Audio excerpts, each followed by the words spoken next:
ఆంధ్ర ఇటు 5 రోజులుగా రాష్ట్రంలో సీఎం చంద్రబాబు లేరు. అలానే 13 రోజులుగా రాష్ట్రంలో మంత్రి నారా లోకేష్ సైతం లేరు. దీంతో ఇప్పుడు ఈ పర్యటన ఓ మిస్టీరియస్ పర్యటనగానే మారింది. అసలు వాళ్ళు ఎక్కడికి వెళ్లారు, ఎందుకు వెళ్లారు అని దానిపై అధికార విపక్ష పార్టీల మధ్య డైలాగ్ వార్స్ జరుగుతున్నాయి.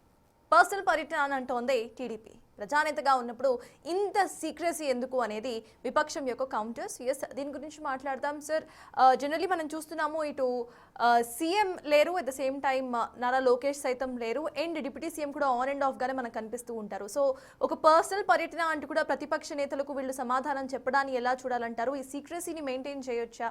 మీరేమంటారు? అసలు నాకు అర్థం కాదు ఎందుకు ఈ సీక్రసీ అంటాను. అసలు సీక్రసీ సాధ్యమా? ఇప్పుడు ఎందుకంటే ఒక ఫారిన్ కంట్రీకి వెళ్ళాలంటే ఒక వీసా ఉంటుంది, మీకు పాస్పోర్ట్లో రికార్డ్ అవుతుంది. వాళ్ళు ఏమి ముసుగులు వేసుకొని పోరు. ప్రత్యేక విమానంలో పోయినా ఆ విమానం ఎయిర్పోర్ట్లోకి వెళ్ళి ఎయిర్పోర్ట్లో ల్యాండ్ అయిందని రికార్డు ఉంటుంది. సో ఇదంతా ఏమీ సీక్రెట్గా ఉండే క్వశ్చనే లేదు. అంటే ప్రజల దృష్టికి రాకుండా చేయొచ్చేమో, కానీ దే కెనాట్ గో సీక్రెట్లీ. సమాచారం లేకుండా మాయమయ్యే అవకాశమే లేదు. సో కానీ మరి సమాచారాన్ని బయటికి రివీల్ చేయలేదు అన్నది పాయింట్ తప్ప సమాచారం లేకుండా మాయం కాదు. ఎందుకు రివీల్ చేయలేదు ఇప్పటికీ ఎవరికి అర్థం కాదు. దీన్ని పెద్ద ఎత్తున మీరు అన్నట్లు వైఎస్ఆర్ కాంగ్రెస్ ఇష్యూ చేస్తోంది. సాక్షిలోనైతే డిబేట్ల మీద డిబేట్లు నడుపుతున్నారు. ఇందులో మిస్టరీ ఏమున్నది? ఈవెన్ ప్రజా జీవితంలో ఉన్న వాళ్ళే కాదు, ఎవరైనా కూడా, మేము నాలాంటి ప్రైవేట్ వ్యక్తులు బయటకు వెళ్ళినా కూడా చెప్పేళ్ళచ్చు ఏముంది. నేను ఈ మధ్య 1.5 months లేను, ఇండియాలో లేను, మీకు సెప్టెంబర్ ఎండింగ్ నుంచి నవంబర్ 9th వరకు లేను. ఏంది అమెరికాలో ఉన్నాను, పర్సనల్ విజిటే అది. నేనేమి అధికారిక హోదాలో లేను, అధికారిక విజిట్ కాదు. మంచి హాయిగా బాధాప్తా చెప్పి నేను అమెరికాలోకి వెళ్తున్నాను, ఇప్పుడు డలాస్లో దిగుతున్నాను, ఇక్కడ హాస్టల్లో ఉంటున్నాను అని అక్కడ కూడా కొన్ని ప్రోగ్రాంలో పాల్గొన్నాను. డలాస్లో గ్రీట్ అండ్ మీట్లో పాల్గొన్నాను, హాస్టల్లో గ్రీట్ అండ్ మీట్లో పాల్గొన్నాను. సో ఇదంతా ఎవ్రీథింగ్ వాజ్ ఓపెన్. టీవీలో అక్కడ నుంచే టీవీలో మాట్లాడాను. సీక్రెసీ ఏముంది? ప్రైవేట్ వ్యక్తులకు ఓకే, బయటికి చెప్పాల్సిన ఆబ్లిగేషన్ లేకపోవచ్చు, కానీ పబ్లిక్ లైఫ్లో ఉన్నవాళ్ళు ఎవరు ప్రైవేట్ వ్యక్తి కాదు. ఈవెన్ ముఖ్యమంత్రి, ఉప ముఖ్యమంత్రి, మంత్రే కాదు, నాగేశ్వర్ లాంటి కూడా ప్రైవేట్ అంటే ఏముండదు. When I mean public life, నేను మీడియాలో ఉన్నాను కనుక నాకైనా బాధ్యత ఉంటుంది. నేను ఒక రహస్యంగా ఒక 2 నెలలు కనబడకపోతే ఏంది సార్ కనబడతలేదు, టీవీలో విశ్లేషణలు ఆగిపోయినా ఎక్కడున్నారని అడుగుతారు. అంటే నన్నే అడిగితే ఇక మంత్రి అడగరా? అందువల్ల అది సహజమైన కన్సర్న్. ఎందుకంటే చీఫ్ మినిస్టరు ఒక కీలకమైన మంత్రి, అన్డిక్లేర్డ్ నెంబర్ 2, ఒక డిప్యూటీ చీఫ్ మినిస్టరు. మరి అనుకుంటే నెంబర్ 2 అనుకుంటే నెంబర్ 3 అనుకుందాం, లేకపోయినా అన్డిక్లేర్డ్ నెంబర్ 2 లోకేష్. అలాంటిది మరి ఎక్కడికి అది కూడా 10 రోజులు 13 రోజులు ఎందుకు సీక్రెట్గా ఉంచాలో తెలియదు. దానికి అభ్యంతరం చెప్పాల్సిన అవసరం కూడా ఏమీ లేదన్న అభిప్రాయం.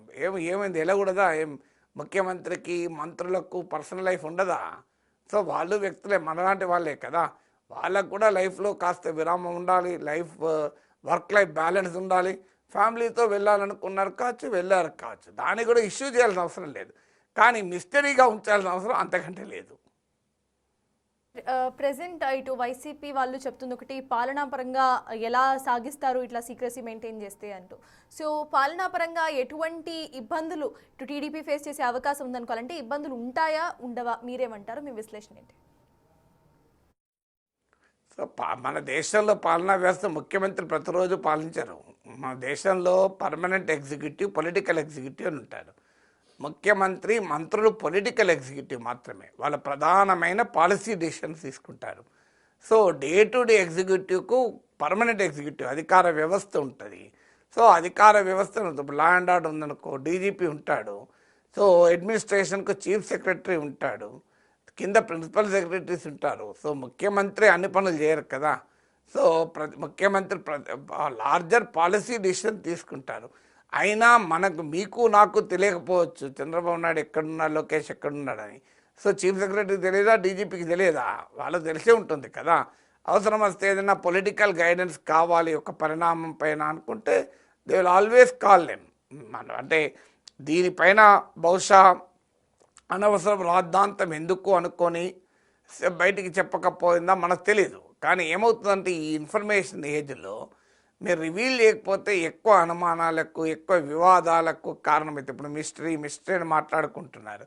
దానికన్నా ఓపెన్గా చెప్పి ఇంకో పలానా ప్లేస్లో ఉన్నామని, బహుశా ఏదైనా ప్రైవేట్ విజిట్ అంటే కాస్త విరామానికో విశ్రాంతికో విహారానికో వెళ్ళి ఉంటే, చూడండి ముఖ్యమంత్రి పని వదిలేసి ముఖ్యమంత్రి బాధ్యత లేదు విహారానికి పోయారు చేస్తారా, ఏమైనా దూరంగా ఉంచారా అని.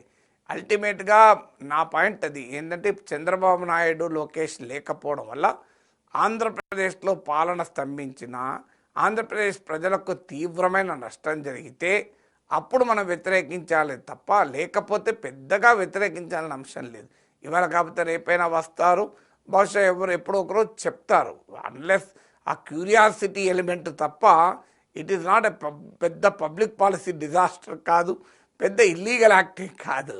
బట్ స్టిల్ హిస్టరీ మాత్రం ఉండాల్సిన అవసరమైతే లేదు అనేది నా పాయింట్. సీక్రసీకి అయితే అవసరం లేదు. థర్డ్ టాపిక్ చూద్దాం. This is an international topic. America